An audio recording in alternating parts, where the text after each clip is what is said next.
Shalom, shalom, peuple de Dieu. Na pamboli nzambe, na kumisi ye pona mawa na ye, na pamboli ye pona na nyonso oyo ye azosala pona biso. Aza oyo azali pe akozalaka nzambe seko na seko. Na pamboli nzambe pona vi na yo ndeko na ngai ya mwasi to ya mobali kozwa okazio ya kolanda video oyo audio oyo pardon. Tika ete nzambe na lola apambola bino. Nakumisi nzambe mpona kobatela bavi na bino, mpona kobatela bavi na biso nyonso, po ye nde azali oyo azali mpe akozalaka nzambe seko na seko. Po liloba na nzambe elobeke nyonso ekoleka, kasi la parole de Dieu ekolekaka jamais. Po ye aza akozalaka mpe akozalaka na ye. Bambonge ya baprobleme ya ekotikalaka jamais kochange nzambe. Basituation ya eya te. Baprobleme esengo nyonso ya malamu to ya mabe ya upa, nzambe akobongwanaka te, akotikalaka kaka nzambe po aza mokonzi na biso. Ye nde asala biso tozala, ye nde azobatela biso, ye nde asimbi ntango, asimbi ngonga na maboko na ye, ye nde aza na liloba ya bomoi. Jésus-Christ de Nazareth, il est Dieu, il est capable de tout. Tika ete zamba pambola yo, apambola biso nyonso. Na bolingo na ye nde tokolonga. Liloba na nzambe elobi na Matthieu 24. Matthieu 24 à partir à 42. Bible elobi que veillez donc, puisque vous ne savez pas quel jour votre Seigneur viendra. Veillez donc, puisque vous ne savez pas quel jour votre Seigneur viendra. Nzamba alobi to veillez, pote toyebi te mokolo nini Jésus-Christ akozonga. Liloba na nzambe eza chemin na biso ba chrétien. Liloba na nzambe nde lakisaka biso esika nini touti, esika nini toza, esika nini tozokende. L'esprit de Dieu aza wana pona kolongola biso ba ekai na misu, pona kolakisa biso nzela, pona komema biso esika oyo ye abongisi pona biso. Nzambe alobi to veillez. To veillez, veillez donc, puisque vous ne savez pas quel jour votre Seigneur viendra. Toyebi te journée nzambe akoya. Toyebi te mokolo nini nzambe akoya. Yango wana nzambe azolobela ngai na yo. To mibongama, to se préparer jour et nuit. Chaque jour, tozalaka kaka prête po toyebi te mokolo nini nzambe akoya. Toyebi te mokolo nini nzambe akoya. Po Bible elobi ete kozonga na Yesu ekozala lokola ndenge ezalaki na temps ya Noé. Na temps ya Noé, tango Noé abandaki kotonga masuwa, Noé aza koyebisa bato ke nzambe azoboma mokili. Boya kokota.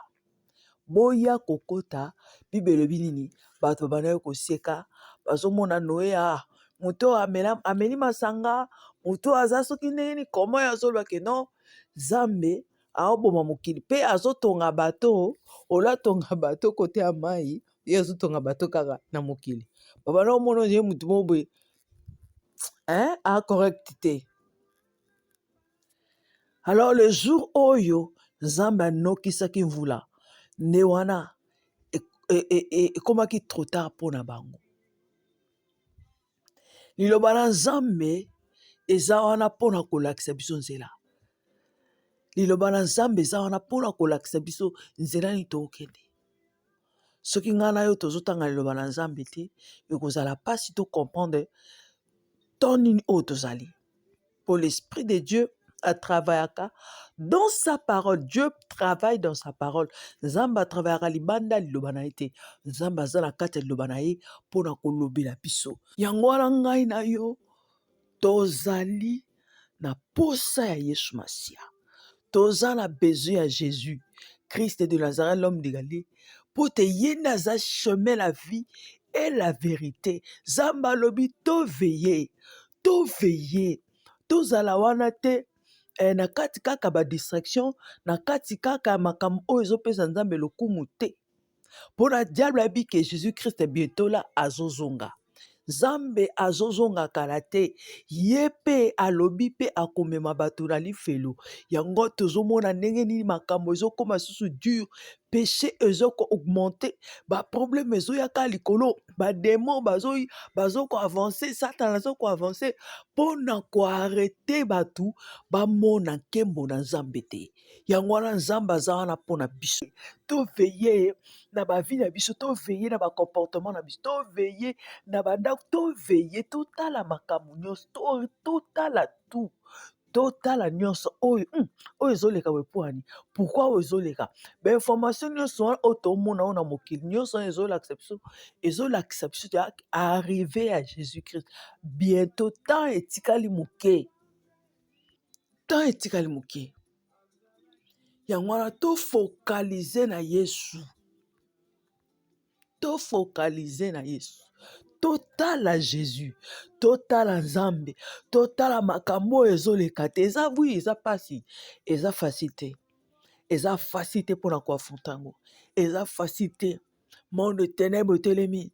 Bazo luka ndenge ni akodeve peuple de Dieu. Bazo luka ndenge ni akoséduire ba élu de Dieu. Bazo luka ndenge ni akoséduire ba na Nzambe. Na kati ya mabe ko devie ba na Nzambe. Kasi l'esprit de Dieu azala.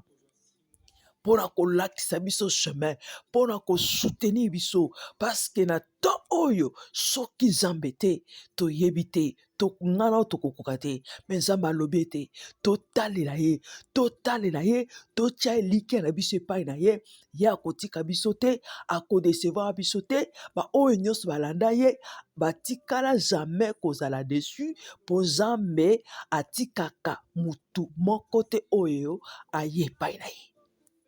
To veiller, parce que to yebite mokolni Nzamba koya.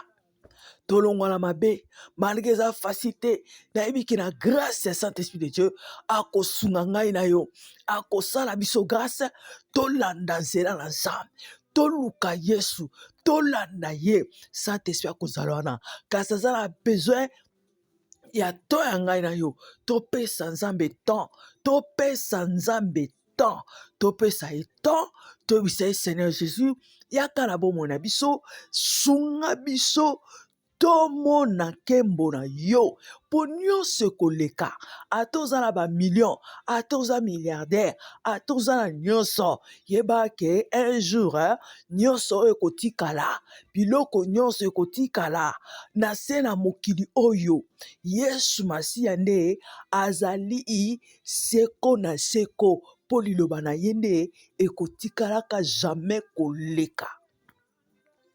Tokangama na Jésus, to pesa elike na biso epai na Nzambe, akotika biso te. To veiller, Nzambe alobi to veiller. Ba comportement na biso totala, façon na biso ndenge akosolola, façon na biso akoraisonner, ya ko réfléchir, ya koloba, na moment nyonso, to veiller nango, totala yango.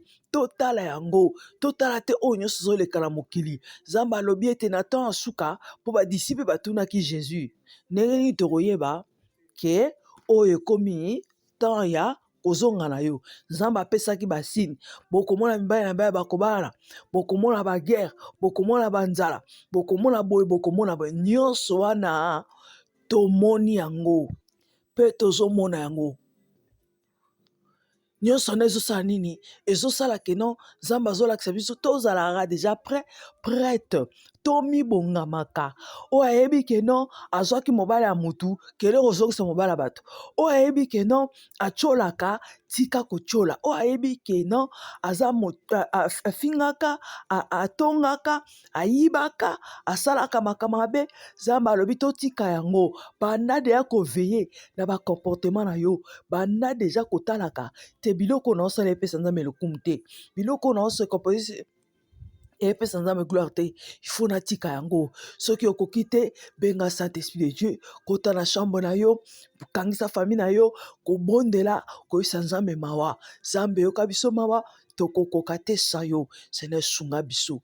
Nzambe aza na besoin ya biloko wana. To bana yo ko préparer déjà po aza na besoin biso to keleli felo te, ana besoin tokota na lola. Nzambe aza malamu. Jésus-Christ, il est Seigneur. Yendaza capable. Yako transformer ngai na yo. Yako changer mitema na biso. Yako longola tout oya mabe. Yako longola tout oya mabe. Po Nzambe aza trois façons. Esika oya zali alingaka via mbindote, via péché te, muto aza na via impudicité, muto aza na lokuta te, muto aza na haine te, jalousie te, muto aza na akreaka ba querelle te, muto abunsaka ba te. Nzambe aza trois façons. Alors esika oyaza il faut bopeto ezala. Alors ezali responsable ya ngai na yo ya koluka Nzambe, ya koluka ebutu na moi, kobondela, kosenga mawa na ye azala toujours na biso. Po bibebe te toveye poste toyebi te mokolo nini Nzambe na biso akozonga. Nzambe akoya na ngonga nyonso ya kokoya. Ata ye te liwa pe ezali. Po moto soki akufi deja wana eza fin du monde na ye. Po akozonga susu na bomoi te. Soki azongi na bomoi lobaki Nzambe asala grâce po bato mosusu po bakufa bazonga. Alors Nzambe aza na besoin toveye tozala wana kotala bapa na biso, kotala makambo na biso ndenge nini tozosala. Eske ezopesa Nzambe gloire? Eske ezokumisa ye? Eske Yesu azamasi aza na kati ya makambo wana? Totala nyonso wana. Po na ntango oyo bato bakomi lokoso ya mbongo, bato bakomi na bolingo intere, mutu moko te aza na mpona kosunga, mutu moko te aza na mpona koede. Nyonso azosala eloko ayebi ke so nasali boye ifo nazwa eloko boye songolo. Wi eza na biloko oyo biloko mosusu eza ke naosala yango mpona intere na ngai, mais intere wana ezala ya malamu. Eza te keno ya koutilize baninga, ya komonisa baninga mpasi apres moninga bana kolela lobi. Non, wana eza malamu te. Toluka ba intere, mais intere wana ezala na ndenge ya malamu oyo ekopesa Nzambe lokumu. Po eza na ba intere mosusu eza diabolique. Moto wana ye na vi na yo mpona abebisa vi na yo, mpona détruire vi na yo. Wana eza ba intere moko diabolique.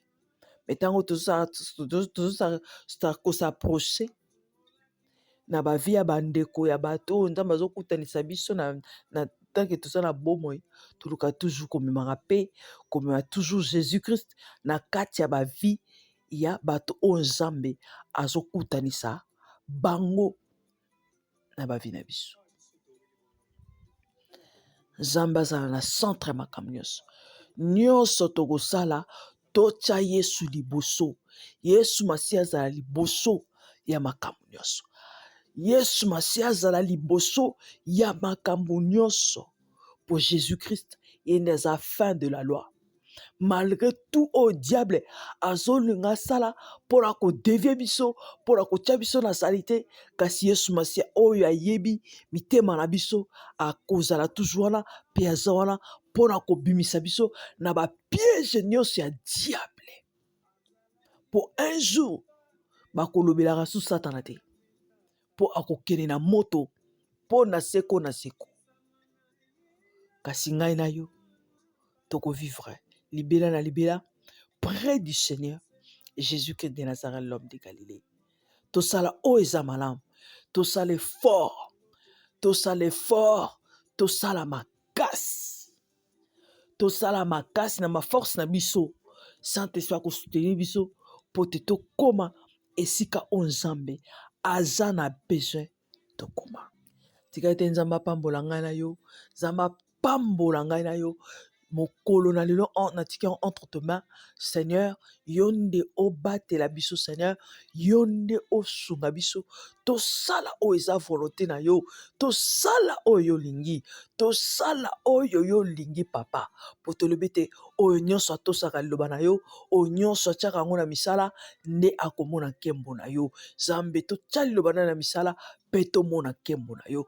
Na makasi na biso tokokoka te, Seigneur, soutenir biso, totambola toujours na chemin na yo, nde tokomona nkembo na yo. Que Dieu vous bénisse, Nzambe apambola bino, apambola biso nyonso na kombo na Yesu Masiya. Amen.